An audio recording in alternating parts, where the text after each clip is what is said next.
اس وقت کی صورتحال میں جو میں نے ابھی تقریر کی تھی جس کے اوپر بہت شور مچا، میری تقریر تو پیار و محبت کی تقریر تھی. میں نے پہلے ہی یہ بات کہی تھی کہ اللہ نے نبی آخر الزمان حضرت محمد صلی اللہ علیہ وسلم کو بھیجا تو اس کے لیے منتخب فرمایا جزیرۃ العرب کی سرزمین کو.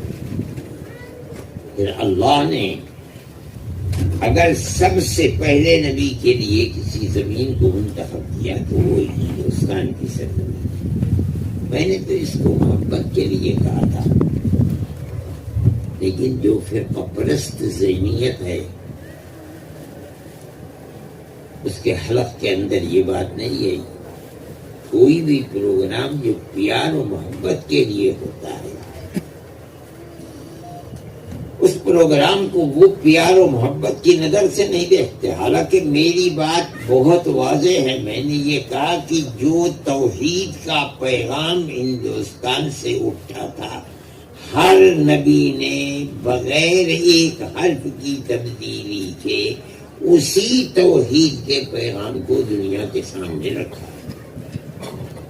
یہاں تک کہ ہمارے آقا حضرت محمد صلی اللہ علیہ وسلم نے وہی توحید کا پیغام دیا، ایک اللہ کی عبادت. یہ ایک اللہ کی عبادت تو ہندوستان کی سرزمین سے سب سے پہلا نبی یہاں اللہ نے اتارا ہے.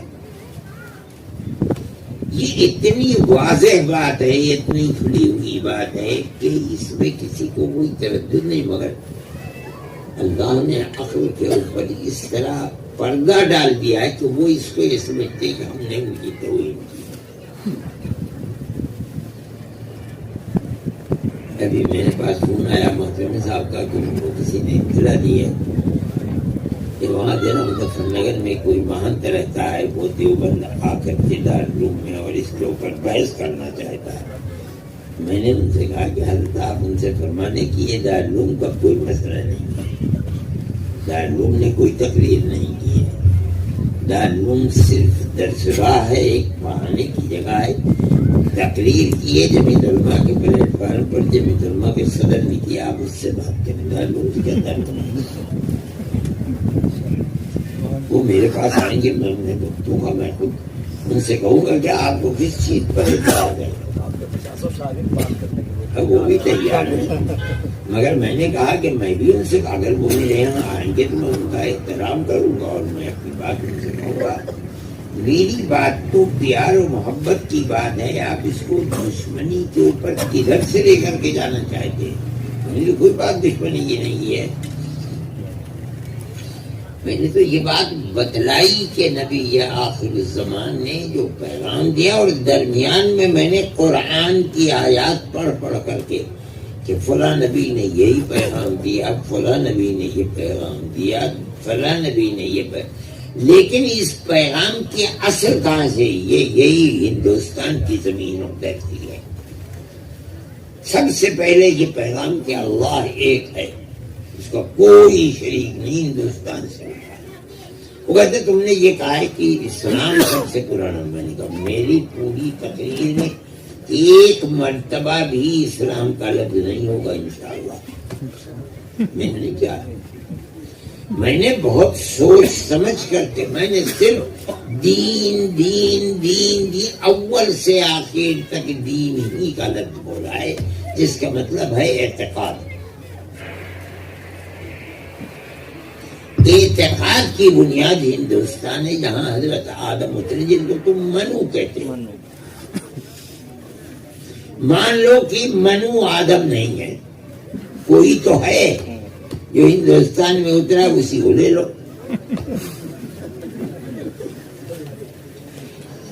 اس لیے میں نہیں سمجھتا ہوں یہ وہی ہے، وہ دماغ ہے یہ. لیکن مجھے ایک بات کی خوشی ہے، بے شمار جوان لڑکے جو سنسکرت کو نہیں پڑھتے تھے اور وہ کتابیں جو مذہبی کتابیں ہیں ہندوؤں کی، ان کتابوں کو کوئی دیکھتے ہی نہیں تھا، مگر اب ان کی توجہ اس کی طرف ہو گئی. وہ پڑھ رہے ہیں. اور میں اس کا دوسرا پہلو بھی سمجھتا ہوں، ارے ہم نے ہندی میں ترجمہ کیا ہے اس کی تفسیر، تم اس کو پڑھو. اور جہاں جہاں اعتراض ہے ایسے بھی اللہ کے بندے پیدا ہو جائیں گے جو یہ کہیں گے کہ جو ہماری کتاب میں ہے وہی قرآن میں ہے. جہاں جہاں توحید کی بات آئے گی قرآن پیچھے نہیں رہے گا، توحید کے اوپر اس سے آگے رہے گا. میرے پاس میری سامان میں رکھی ہوئی ہے، میں اس کو لے کر کے آیا تھا اپنے سفر میں دیکھنے کے لیے. یہ جروید میں نے اس کو پڑھنا شروع کیا اور میں نے ان جگہوں پر نشانات لگائے ہیں جہاں صرف ایک اللہ کی توحید کا ذکر ہے. وہ منتر کون کون سے ہیں، ان کا نمبر کیا ہے، میں نے ان کو دیکھا. اور ان تمام کتابوں کے ترجمے جو وید رگ وید دوسرا ہے، میں نے اس کے بارے میں بھی ٹیلی فون کیا. میں جاؤں گا تو انشاءاللہ وہ بھی مجھے مل جائے گی کتاب. دارالعلوم کے کتب خانے کے اندر کتابیں موجود ہیں. آپ لوگوں کو بھی ان ترجموں کو دیکھنا چاہیے. مقصد یہ ہے کہ اللہ نے جو بھی آسمانی دین ہے ہر دین کی بنیاد توحید کے اوپر ہے. اور لکل قوم ہاد یہ ہو نہیں سکتا کہ حضرت آدم سے لے کر آج تک اس قوم میں انبیاء نہ بھیجے گئے، وہ ہو نہیں سکتا. اور قرآن کہتا ہے وَمَا أَرْسَلْنَا مِن رَّسُولٍ إِلَّا بِلِسَانِ قَوْمِهِ لِيُبَيِّنَ لَهُمْ. ہم نے کسی نبی کو کسی قوم کے پاس نہیں بھیجا، اگر بھیجا تو اسی قوم کی زبان کے اندر بولنے والا بھیجا. کوئی عرب کا آدمی یہاں سنسکرت بولنے والوں کے درمیان میں عادی بن کر کے نہیں آئے گا. یہاں کا سنسکرت بولنے والا عرب کے اندر عادی بن کر نہیں جائے گا.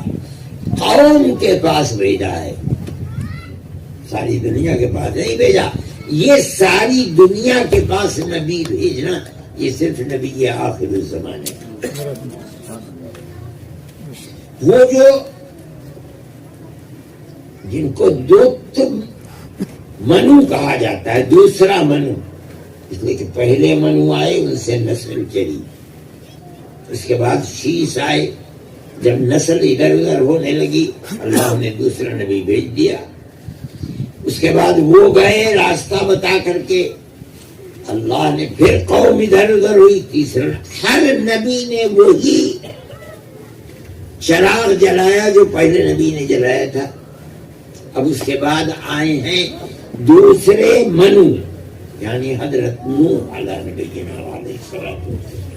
ان کے یہاں ہے جو چیز ہم حضرت نوح کے بارے میں قرآن کہتا ہے کہ وہ آئے اور انہوں نے 950 سال تعلیم دی، لوگوں نے قبول نہیں کیا، انہوں نے بددعا کی، اور ایک ایسا طوفان آیا جس نے ساری دنیا کو ختم، جتنی بڑی بھی دنیا تھی ان کی کشتی میں جو رہ گئے وہی بچے. ایک لڑکا کشتی سے باہر رہا ان کا، 3 لڑکے حام سام یافت یہ کشتی میں رہے. جب طوفان تھم گیا وہ لڑکا بھی اس طوفان کے اندر مر گیا. یہ قرآن کے اندر دکھ رہا ہے. 12ویں سپارے کے اندر آپ دیکھیں اس کو، 12ویں سپارے کے 3 اور 4 رکوع کو آپ پڑھیے، ترجمہ اس کا آپ کو ملے گا. وہ کہہ رہے ہیں اللہ یہ میرا لڑکا ہے، یہ میرے اہل میں سے ہے، اس کو بچا دیجیے. اللہ فرماتا لیس من اہلی انہ عمل غیر صالح، یہ اچھے کام کرنے والا نہیں ہے، تمہاری اولاد اچھے کام کرنے والی. یہ 3 بچے انہی سے دوبارہ نسل چلی ہے. وہ بھی اپنی قوم کی طرف بھیجے تو ایسے انا ارسلنا نوحا الى قومه ان انذر قومك من قبل ان ياتيهم عذاب الیم.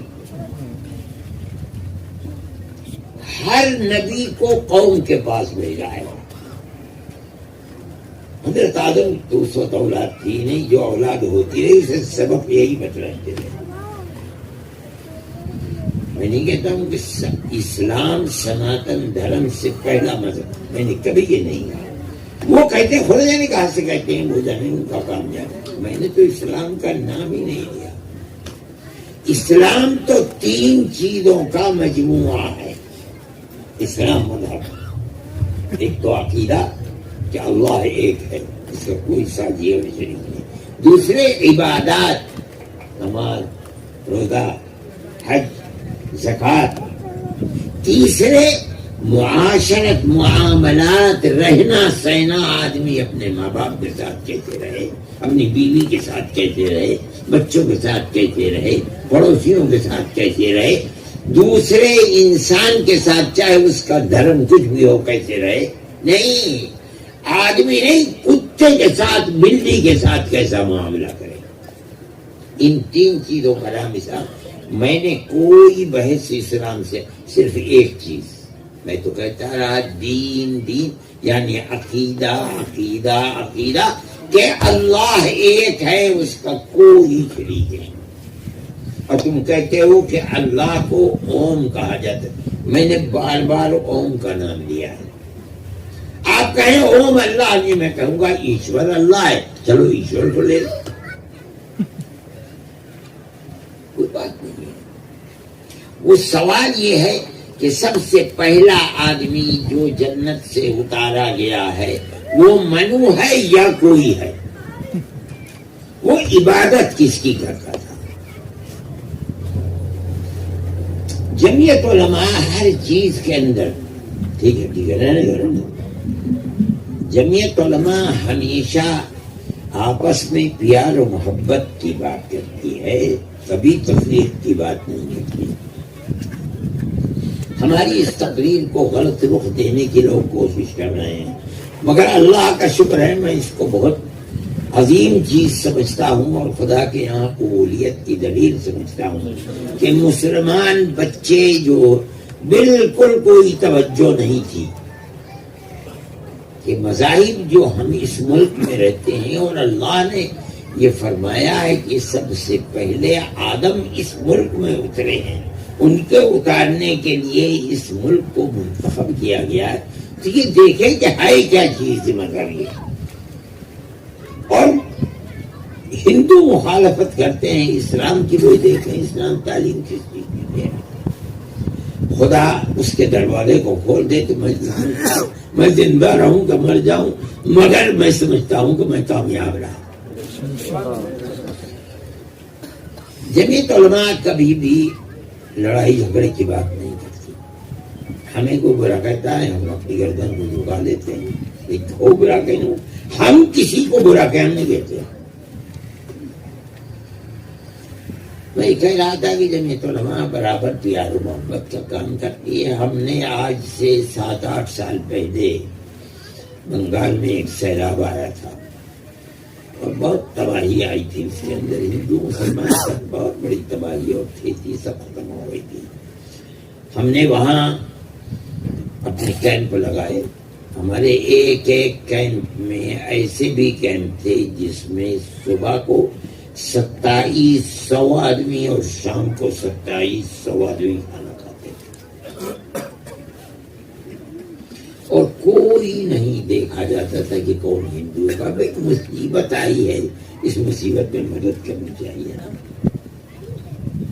میں نے ہدایت کر رکھی تھی کہ خبردار کوئی آنے والا آدمی جائے نہ اٹھ کر کے یہاں سے. ہندو تنظیمیں بھی تھی مگر وہ ہندوؤں کو دیکھتی تھی، ان کی مدد کرتی تھی، مسلمانوں کو نہیں آنے دیتی تھی.